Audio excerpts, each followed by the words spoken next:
Добрый день, уважаемые подписчики и гости канала. Это снова мы, ваш любимый канал Ателье Ретроцикл, и я, Сергей Беляев. ИЖ-49, сыночка мотоцикла ДКВ НЗ-350. В 1946 году, после Великой Отечественной войны, часть завода ДКВ передислоцировалась по репарации в Ижевск.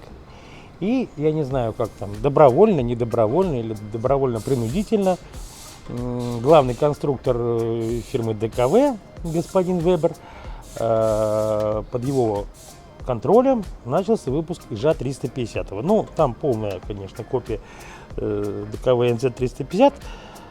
49-й ИЖ начал выпускаться уже параллельно, фактически они начали выпускаться, еще 350 шел, и начали выпускать они 49-й ИЖ.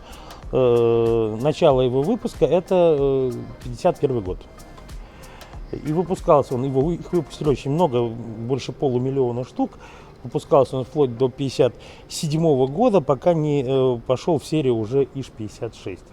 Да, в общем-то, достойный мотоцикл. Не скажу, что настоящее немецкое качество, но достойный мотоцикл. На то время достаточно на низах у него хорошая тяга, поэтому, в общем, пользовался он большой популярностью для жителей сельской местности. Ну и, в общем-то, понятно, что ничего другого не было, понятно, и в городской среде он чувствовал себя достаточно хорошо.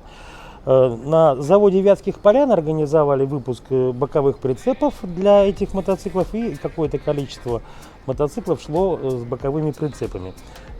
Для этого специально на заводе делалась рама, там есть изменения по конструкции мотоцикла, который мотоцикл с коляской и одиночкой, и ему сразу на заводе присваивался номер ИЖ-49К.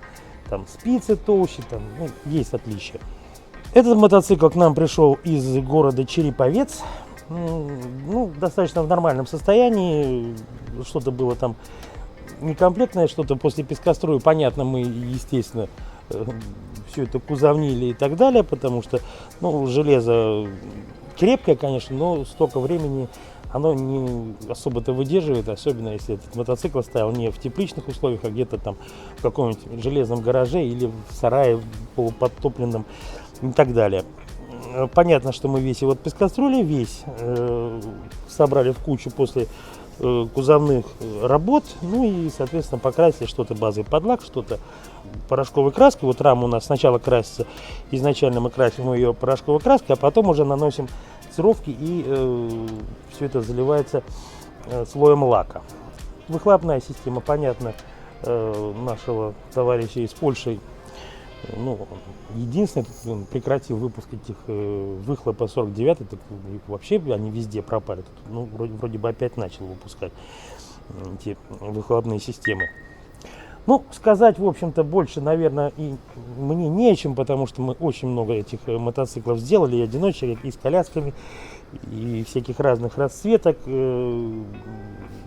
Что только не выдумывают люди, мы и меняли крепеж на латунный, делали тут ему золотые цировки, там делали красивый. Мотоцикл достаточно комфортно едет, на низких оборотах вообще ломовая такая у него тяга. А вы понаблюдайте за видами этого мотоцикла под хорошую музыку. И потом поставьте либо лайк, либо дизлайк, либо напишите мне в личку, что на нем не так. Приятного просмотра.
Надеюсь, вам понравилось видео и виды этого мотоцикла. Заказывайте такой же мотоцикл в нашей мастерской. Их еще можно найти на просторах Российской нашей Федерации.